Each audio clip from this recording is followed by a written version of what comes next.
Hello friends, आज हम लोग सैयद डायनेस्टी को कवर करने जा रहे हैं।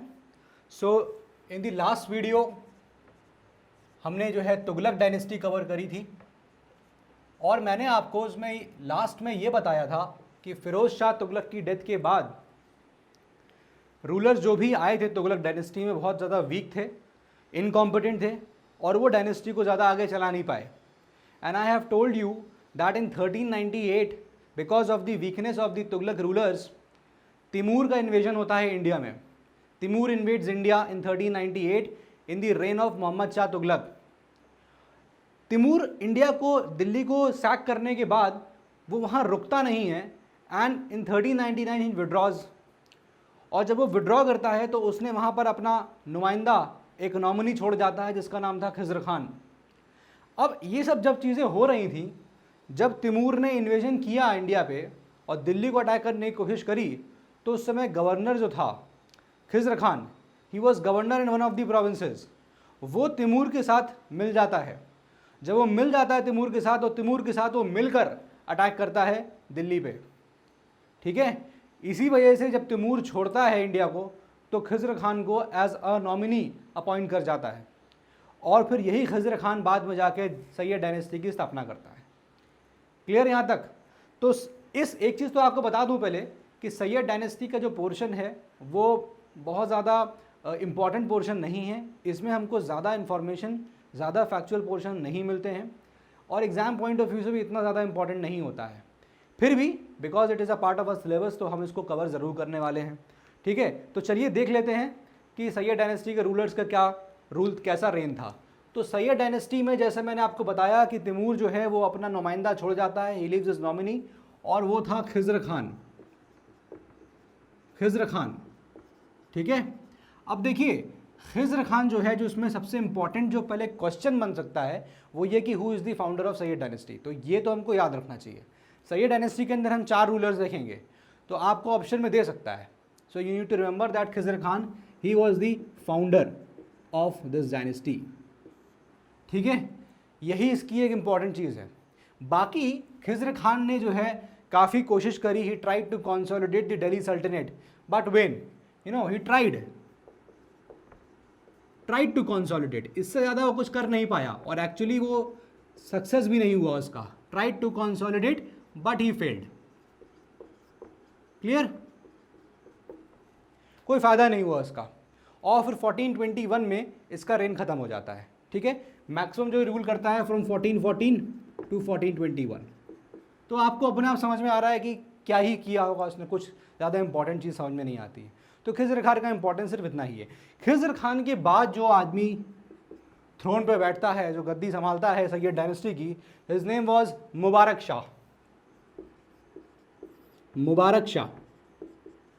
अब ये जो रूलर होता है मुबारक शाह, ये थोड़ा सा कॉम्पिटेंट होता है और ये अपने डायनेस्टी को एक्सपैंड करने की कोशिश भी करता है।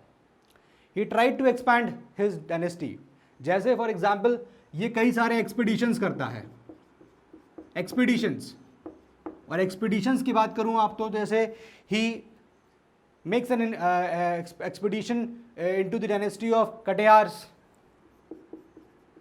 कटियार्स, similarly Mewatis, similarly the region of Ganga and Ganga Doab region. ये सब रीजन्स पे ये जो है मोहम्मद शाह जो है वो अटैक करता है, एक्सपीडिशंस करता है। लेकिन फिर अगेन दिस डायनेस्टी के रूलर्स बहुत ज़्यादा स्ट्रांग नहीं थे and they also he also failed.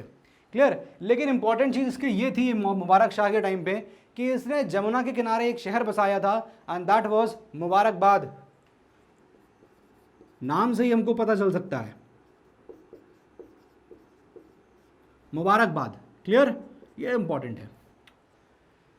Mubarak Shah clear है। लेकिन हुआ क्या कि अब देखिए, अगर आप राजा हैं और राजा होने के साथ साथ अगर आपके नोबल्स वो आपसे खुश नहीं हैं तो राजा बहुत लंबे समय तक रूल नहीं कर पाएगा। बहुत इंपॉर्टेंट पहले नोबल्स की पोजीशन होती थी, बहुत ज़्यादा। हमने देखा था स्टार्टिंग में, इफ़ यू रिमेंबर इल्तुतमिश, उसने अलग क्लास बना दिया था चालीसा, उसमें टर्किश नोबिलिटीज़ थी, इंपॉर्टेंस। लेकिन फिर हमने देखा बलबन ने बाद में उनको नीचे दिखाने की कोशिश करी, तो हुआ क्या, फॉल डाउन ऑफ बलबन। ठीक है, तो नोबल्स का बहुत ज़्यादा जो है इंपॉर्टेंस हमेशा से रहा है, हमेशा से। और अगर आप नोबल्स को खुश नहीं रखेंगे तो you will be in problem. Nobles जो हैं मुबारक शाह को पसंद नहीं करते थे, और इसकी बदकिस्मती इतनी ज़्यादा रही कि नोबल्स ने इसको, मुबारक शाह को, they killed him in his own court. Clear? तो ये बहुत इंपॉर्टेंट चीज़ थी इसकी कि नोबल्स किल्ड हिम। और सबसे बड़ी बात थी कि इन हिज ओन कोर्ट, ये बहुत बड़ी चीज़ थी। ठीक है, in his own court.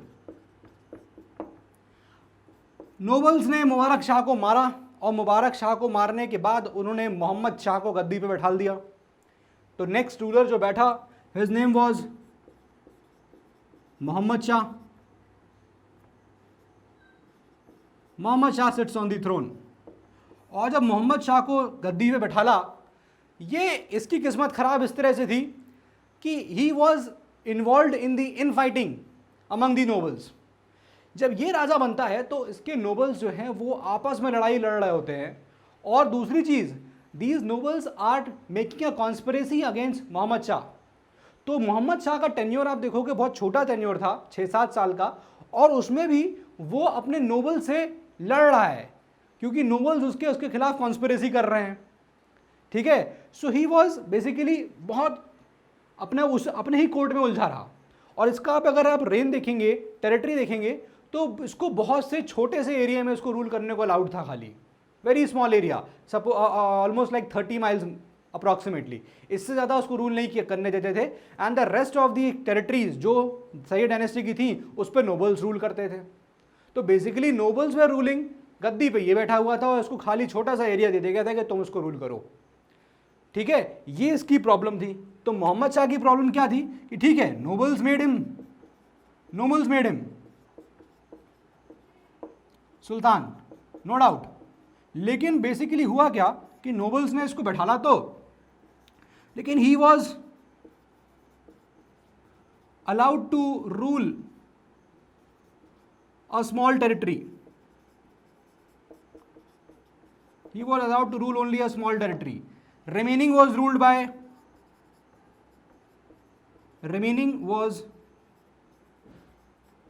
by nobles. ठीक है, और जो मैंने आपको उसकी दूसरी चीज़ बताई वो ये कि Mohammad Shah was involve in fighting in the courts, conspiracy. तो ही वॉज फाइटिंग कॉन्स्पिरेसीज। तो जब राजा इसी चीज़ में उलझा हुआ है कि उसके खिलाफ क्या कॉन्स्पिरेसी हो रही है, क्या नहीं हो रही है, वो अपने ही लोगों से लड़ता फिर रहा, तो वो क्या ही रूल कर पाता। ठीक है, ये था मोहम्मद शाह। मोहम्मद शाह के बाद जो रूलर आता है, ही was the last ruler of Syed dynasty, और उसका नाम था आलम शाह।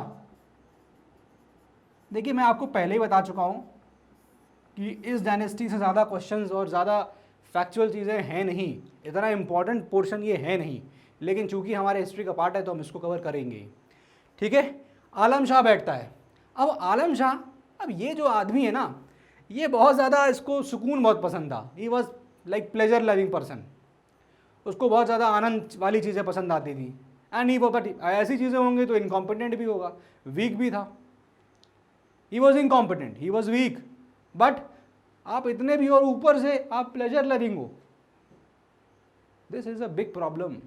एक तो वैसे ही आपके अंदर काबिलियत नहीं है, ऊपर से आप रायता भी फैला रहे हो। ठीक है, तो आलम शाह, अगर आप इसकी कैरेक्टरिस्टिक्स देखिए, किसी भी राजा की कैरेक्टरिस्टिक आप समझ लेंगे ना, जान लेंगे कि कैसा था, तो आप उसके रूल के बारे में आइडिया लगा सकते हैं। अब see imagine, I am saying he is pleasure loving. अब कोई राजा pleasure loving, incompetent, all these things, Alam Shah. ठीक है, अब क्या हुआ कि आलम शाह जो है ये अपनी कैपिटल दिल्ली शिफ्ट कर लेता है, दिल्ली से बदायूं शिफ्ट कर लेता है, शिफ्ट्स दिल्ली टू बदायूं। और कुछ हिस्टोरियंस का मानना यह भी है कि because of the presence of Bahlol Lodhi उस वक्त था हिंदुस्तान में, ही was the governor of the provinces. तो बहलोल लोधी की प्रेजेंस की वजह से ये डर गया आलम शाह, और इसने अपनी कैपिटल दिल्ली से बदायूं शिफ्ट कर ली और ये बदायूं में रहने लगा। बदायूं में ये अपने डेथ तक वही रहा। And taking the advantage of the absence of the sultan from Delhi, Bahlol Lodi comes and captures Delhi. ठीक है, क्लियर। अब क्या है कि यहां पर इस चीज में इंपॉर्टेंट चीज ये है कि बहलोल लोधी को कोई भी क्लैश या कोई भी मेहनत नहीं करनी पड़ी दिल्ली को ऑक्यूपाई करने के लिए, नथिंग। अगर आपसे क्वेश्चन पूछा जाए कभी which dynasty ended without any clash, तो इट इज सैयद डायनेस्टी। आपसे अगर क्वेश्चन पूछा जाए कि which dynasty came into existence या came into power without any conflicts और क्लैशेस, देन लोधी डायनेस्टी।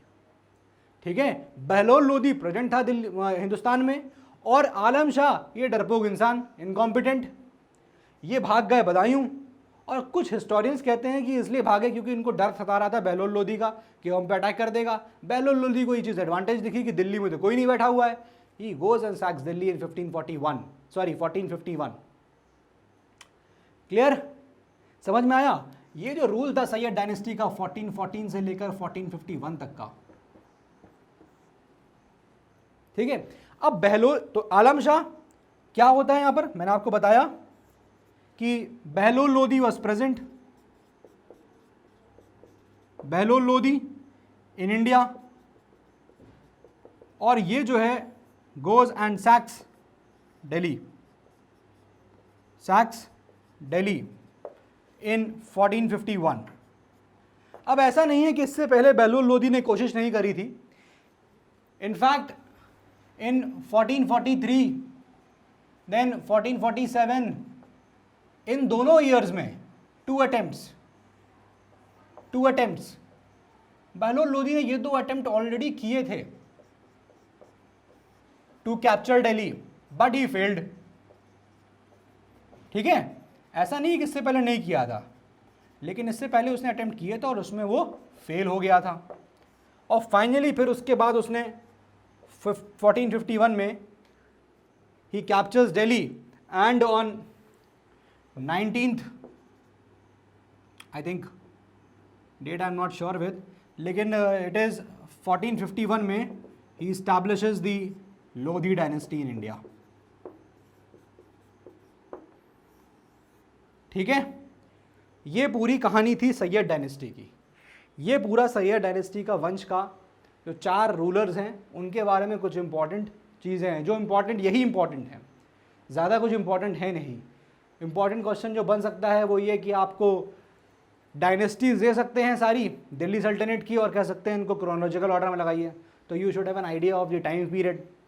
आपको पूछ सकते हैं कि match of match the following, कौन सा राजा किस वंश का था, तो आपको राजाओं के कुछ नाम पता होने चाहिए, फाउंडर कौन था वो पता होना चाहिए, who was the last ruler ये पता होना चाहिए। यहाँ पर पूछ सकता है कि लोधी वंश किसको हराकर, किस राजा को हराकर बहलोल लोधी ने अपनी लोधी डायनेस्टी बनाई, तो you need to have this. ठीक है ना, मुबारकबाद किस राजा ने स्थापित किया, बनाया, वो आपको याद होना चाहिए। ये क्लियर है आपको। तो ये था छोटा सा जो डायनेस्टी था सैयद डायनेस्टी, इसको आप लोग कॉपी कर सकते हैं और नेक्स्ट वीडियो से हम लोग अब लोधी डायनेस्टी को टेकअप करेंगे। ठीक है, so you all can copy this.